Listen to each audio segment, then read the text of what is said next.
আল্লাহ রাব্বুল আলামিন সূরা আল আহজাবের 21 নম্বর আয়াতে তিনি বলেছেন, লাকাদ কানা লাকুম ফি রাসূলিল্লাহি উসওয়াতুন হাসানাহ লিমান কানা ইয়ারজুল্লাহা ওয়াল ইয়াওমাল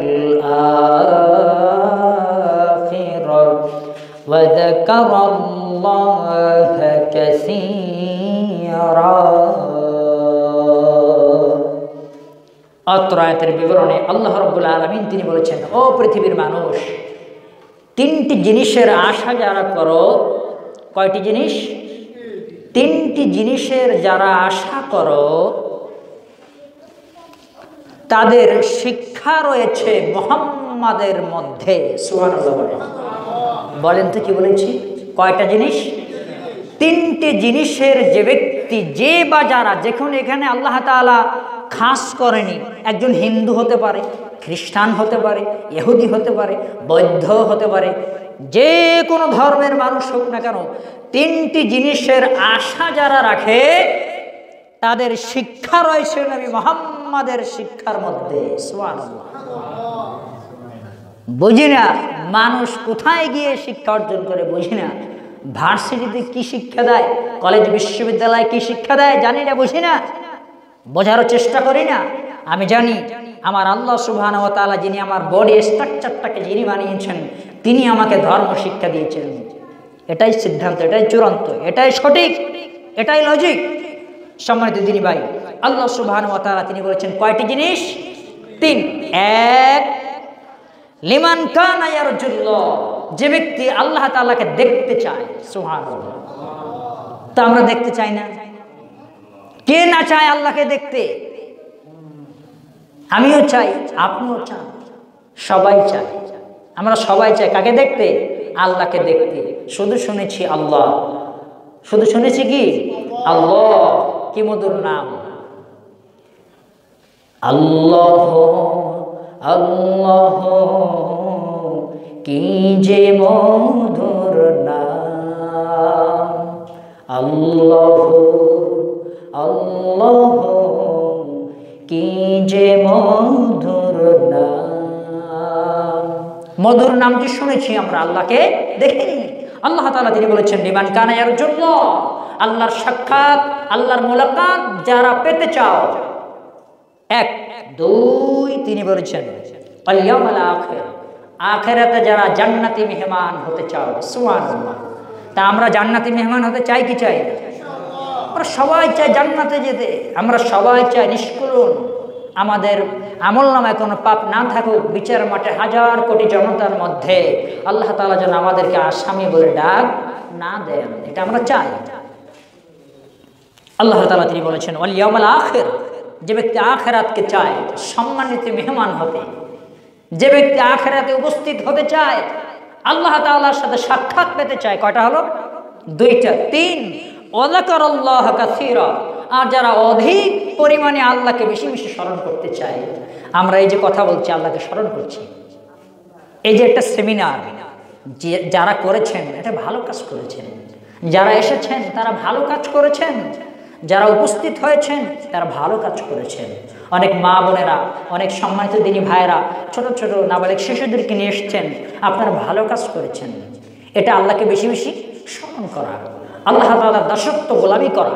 আল্লাহ বলেছেন ওয়া যাকারাল্লাহ কাসীরা, আল্লাহকে অধিক পরিমাণে যারা স্মরণ করতে চাও, যারা আল্লাহর সাক্ষাৎ পেতে চাও, যারা আখিরাতকে বিশ্বাস করে আখিরাতে আল্লাহ তাআলার প্রিয় মেহমান হতে চাও, লাকাদ কানা লাকুম ফি রাসূলিল্লাহ উসওয়া, শোনো নবী মুহাম্মাদের মধ্যে উত্তম শিক্ষা রয়েছে। সুবহানাল্লাহ। বলেন তো আল্লাহ কি বলেছে? পৃথিবীতে একজন মহামানব, যে মহামানবের আদর্শের মধ্যে পৃথিবীর মানুষের শিক্ষা রয়েছে। ইমাম ভুলে গিয়েছে। ইমাম এই যে দেখেন কিছুক্ষণ আগে দাঁড়িয়ে বলছে, কার কথা যেন বলল? এই একজন ব্যক্তির কথা বলছে। কেন? পৃথিবীর মানচিত্রে কি আল্লাহ নবীর কথা নেই? বুখারী নেই, মুসলিম নেই, আবু দাউদ নেই, তিরমিজি নেই, নাসাই নেই, ইবনে মাজাহ নেই? এই পৃথিবীর মানচিত্রে আল্লাহর বিশাল বড় কিতাব পড়ে আছে। এই পৃথিবীর মানচিত্রে মুহাম্মদ সাল্লাল্লাহু আলাইহি ওয়াসাল্লামের 63 বছর জিন্দেগীর ইতিহাস রয়েছে। ইসলামী ইতিহাস রয়েছে, 23 বছরের নবুয়তের তার ইতিহাস রয়েছে, আছে না নাই? এগুলি কোথায়?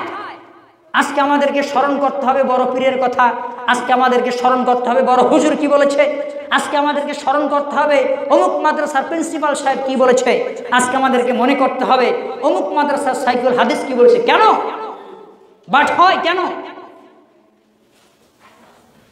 এই বৈষম্য থাকবে? কেন? ধর্ম আজকে কোথায় গেল? একজন ইমামকে আপনি দেবেন লেকচার দিতে, দাঁড়িয়ে উনি একজন বড় বড় ব্যক্তির কথা দিয়ে শুরু করলে। কেন? আস্তাগফিরুল্লাহ, ইন্না নাতুবু ইলাল্লাহ, আল্লাহ তুমি ক্ষমা করো, বলেন আমিন। কোথায় গেল আজকে ধর্ম? কোরআন আজকে ডিপ ফ্রিজে পড়ে আছে।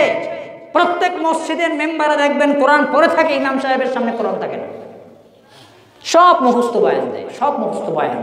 আজকে ইমামকে তালাক দিতে হবে, এই মুসল্লিকে আজকে ইমামকে তালাক দিতে হবে যে ইমাম সামনে কিতাব নিয়ে কথা বলে না।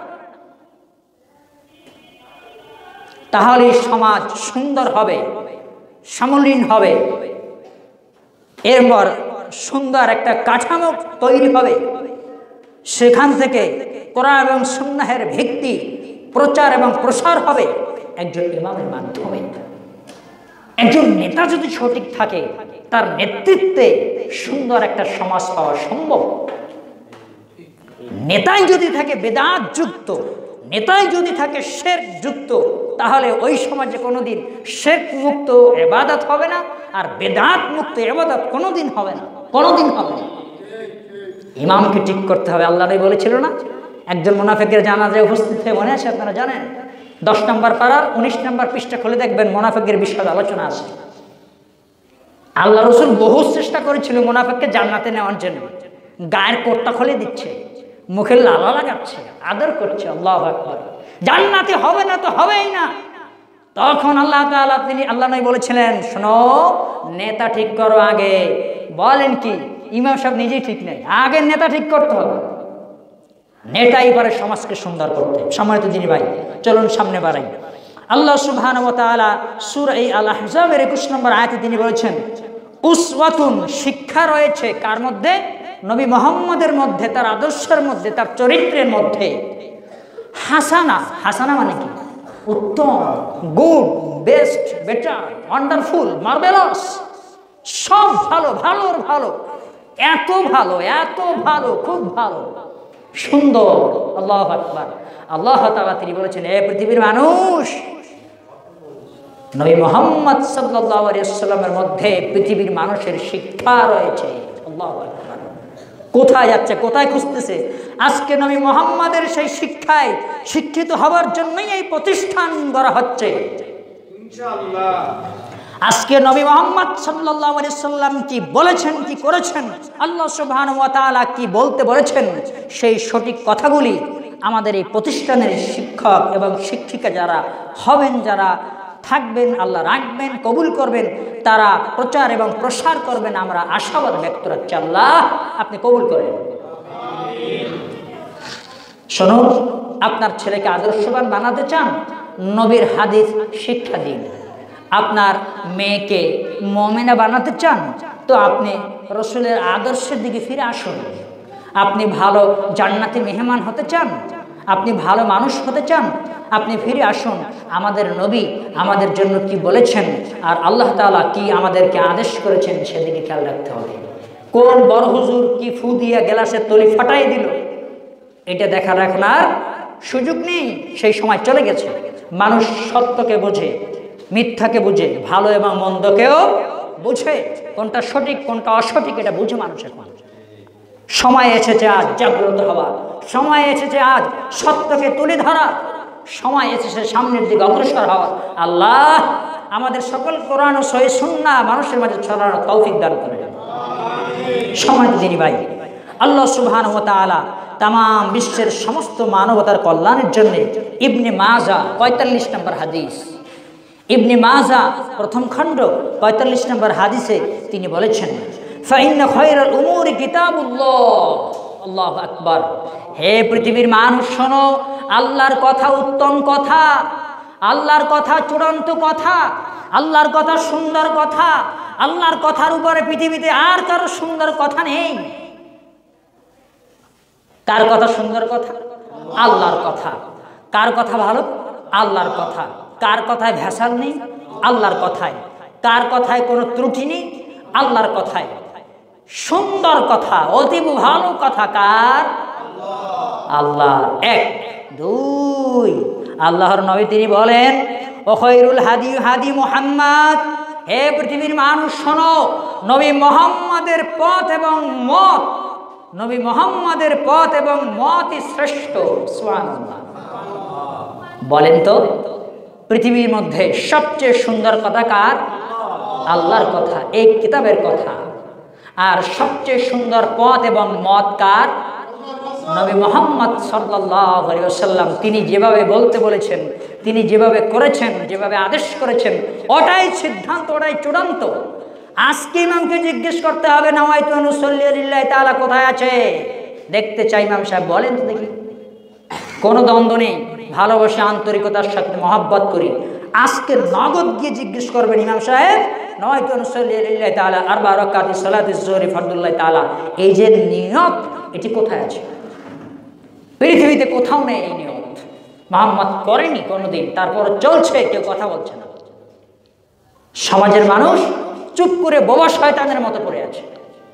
অথচ আল্লাহ তাআলা সূরা বাকারার 42 নম্বর আয়াতে তিনি বলেছেন, ওয়ালা তালবিসুল হাক্কা বিল বাতিল, ওয়ালা তালবিসুল হাক্কা বিল বাতিল, ওয়ালা তালবিস, তোমরা মিশ্রিত করে দিও না, বিল বাতিল, অন্যায়কে মিথ্যাকে, অতাকতুমুল হাক্কা, সত্য এবং মিথ্যা মিশ্রণ করে দিও না। ইমাম নিজে মিশ্রণ করতেছে, সামনে গিয়ে বলছে আল্লাহু আকবার আলহামদুলিল্লাহি রাব্বিল আলামিন, আবার বলছে নাওয়াইতু আন উসাল্লি লিল্লাহি তাআলা পড়েন। সত্য এবং মিথ্যা একাকার হয়ে যাচ্ছে। আল্লাহ বলেছেন সূরা বাকারার 42 নম্বর আয়াতে বলছেন, ওয়ালা তালবিসুল হাক্কা বিল বাতিল ওয়া তাকতুমুল হাক্কা ওয়া আনতুম তা'লামুন, সত্য এবং মিথ্যা কখনো তোমরা মিশ্রিত করো না। সত্যকে সত্য জানো, সত্য জানার পরে ওয়া আনতুম তা'লামুন, যা সত্য জানো তা গোপন করো না। আল্লাহু আকবার। আল্লাহ বলেছেন সত্য গোপন করো না। ইমাম জানে নাওয়াইতু নাই, বলে না। ইমাম জানে মানুষের বাড়ি খতম করে টাকা নেওয়া যায় না, বলে না। ইমাম জানে মানুষের বাড়ি হাদিয়া তোফা চাওয়া যায় না, ভিক্ষার জরি কান্দ নিয়ে মানুষের দ্বারে দ্বারে যাওয়া যায় না, এরপর ইমাম করে, বলে না। তাকে বলুন সূরা বাকারার 42 নম্বর আয়াতের ব্যাখ্যা করতে, এখানে আল্লাহ কি বলেছেন? আল্লাহ বলেছেন সত্য যা জানো তা সত্য গোপন করিও না, বলে দাও। সত্য এবং মিথ্যা একাকার করে দিও না, সত্যকে সত্যের স্থানে রাখো। আল্লাহ তাআলা সূরা আনফালের 10 নম্বর আয়াত 9 নম্বর পারা 16 নম্বর পৃষ্ঠাতে তিনি বলেছেন, লিইউহিব্বুল্লাহুল হাক্কা ওয়া ইউবতিলাল বাতিল, বাতিলকে বাতিল বলো, সত্যকে সত্য বলো। আল্লাহু আকবার। বলেন কি এর নাম ধর্ম? আল্লাহ বলেছেন লিইউহিব্বুল্লাহুল হাক্কা, সত্যকে সত্য বলো, ওয়া ইউবতিলাল বাতিল, বাতিলকে বাতিল বলো, মিথ্যাকে মিথ্যা বলো। ওয়ালাউ কারিহাল মুজরিমুন, সত্যকে সত্য বলতে গিয়ে মিথ্যাকে মিথ্যা বলতে গিয়ে কাফের মুশরিক তোমার উপরে যতই রাগান্বিত হোক না কেন, তার কলিজা যতই পোড়াক না কেন, পুরো সরকার হোক না কেন, তারপর তোমাকে সত্য বলতেই হবে। সত্য বললে মানুষের কলিজা আঘাত লাগবেই, সত্য বললে মানুষ অখুশি হবেই, কারণ তারা বাপদাদার পূজা করে, আমরা আল্লাহ তাআলার ধর্মের পূজা করি। সম্মানিত দিনী ভাই, আল্লাহ সুবহানাহু ওয়া তাআলা নবী এরপরে তিনি বলেছেন ইবনে মাজার 45 নম্বর হাদিসে, আশারুল উমুরি মুহদাসাতুহা, সুতরাং রাখো পৃথিবীর মানুষ, সমস্ত আশারুল উমুরি মুহদাসাতুহা, সমস্ত বেদাত হচ্ছে খারাপ নিন্দনীয় কাজ, নতুন আবিষ্কার। নাওয়াইতু নতুন আবিষ্কার, উওদিয়া নতুন আবিষ্কার, আনা ইমামুল লিমান হাদারা নতুন আবিষ্কার। কথা বুঝতে পারলেন? সালাতের পার্থক্য করা, নারী এবং পুরুষের সালাতের পার্থক্য করা, এটা নতুন আবিষ্কার। পৃথিবীর মানচিত্রের কোনো পদ্ধতি নেই। রাসূল বলেছেন সাল্লু কামা রাআইতুমুনি উসাল্লি, এখানে নারীর কথা উল্লেখ করা হয় নাই, পুরুষের কথা উল্লেখ করা হয় নাই। তিনি বলেছেন মুহাম্মদ যেভাবে সালাত করে সেভাবে পৃথিবীবাসীকে সালাত করতে হবে, এটাই সিদ্ধান্ত চূড়ান্ত। আর হুজুর আলাদা করে দিয়েছে, নিসান রাজুলুন, পুরুষ আর নারী আলাদা করে দিয়েছে, এটা নতুন আবিষ্কার। আল্লাহ নবী বলেছেন আশারুল উমুরি মুহদাসাতুহা, প্রত্যেক নতুন আবিষ্কৃত যত পদ্ধতি রয়েছে সব গোমরাহি। এরপরে আল্লাহ নবী বলছেন অকুল্লা বিদআতিন দালালা, প্রত্যেক গোমরাহি, প্রত্যেক নব্য আবিষ্কৃত যা নতুন আবিষ্কার করেছে ইবাদতের নামে, ইবাদতের নামে বেদাত যারা ঢুকিয়ে দিয়েছে তা ধর্মে নেই, তারা সবাই বাতিল। ইবাদতের নামে যারা বেদাত ঢুকিয়ে দিয়েছে, বেদাত যারা ইবাদতের ভিতরে ঢুকিয়ে দিয়েছে, যা ধর্মে নেই, যা আল্লাহর কিতাবে নেই, যা নবী মুহাম্মদের হাদিসে নেই, এই সমস্ত কথাবার্তা যারা ধর্মের ভিতরে ঢুকিয়ে দিয়ে প্রচার করছে, প্রসার করছে, তারা সবাই পথভ্রষ্ট, তারা সবাই জাহান্নামে যাবে। কে ঠেকাবে, কে রুখবে? ক্ষমতার দাপট দিয়ে ধর্ম চালাতে পারেন যতক্ষণ বেঁচে আছেন, অর্থের দাপট দিয়ে ধর্ম চালাতে পারেন যতক্ষণ দেহে আপনার প্রাণ আছে। ইন্তেকালের পরেই খেলা হবে, ইন্তেকালের পরেই খেলা হবে। খেলা আপনারা খেলতে পারেন, আমরা আখিরাতকে নিয়ে খেলা শুরু করেছি। আমরা অপেক্ষা করছি, ইসলামের পতাকা উড্ডীন হবেই হবে। জেনে রাখুন পৃথিবী মানুষ, ইসলাম ছাড়া আপনি বিজয় অর্জন করতে পারবেন না, কিন্তু আপনাকে ছাড়া বিজয় অর্জন হবেই হবে। এ কথা ভুলে গেলে চলবে না। আপনি মনে করেছেন ধর্ম মারবেন না, ঠেকায় কে? বন্ধ করে দেন ধর্ম মানা। আপনাকে আমাকে ছাড়া ধর্মের বিজয় হবেই হবে, কিন্তু আপনি আর আমি ইসলাম ধর্ম ছাড়া বিজয় অর্জন করতে পারবো না। লজিকটা ভালো করে মনে রাখবেন, ইসলামের বিজয় হবেই হবে আপনাকে আমাকে ছাড়া। কেন? সূরা নাসর আল্লাহ বলেছেন, ইজা জা নাসরুল্লাহি ওয়াল ফাতহু ওয়া রাআইতান নাসা ইয়াদখুলুনা ফি দীনিল্লাহি আফওয়াজা। সুবহানাল্লাহ। আল্লাহর সাহায্য নুসরত আসবেই, দ্বীনের পতাকা উড্ডীন হবেই, কালিমার পতাকা পৃথিবীর মানচিত্রে উড্ডীন হবেই হবে। আপনি মানলেও হবে, আমি না মানলেও হবে।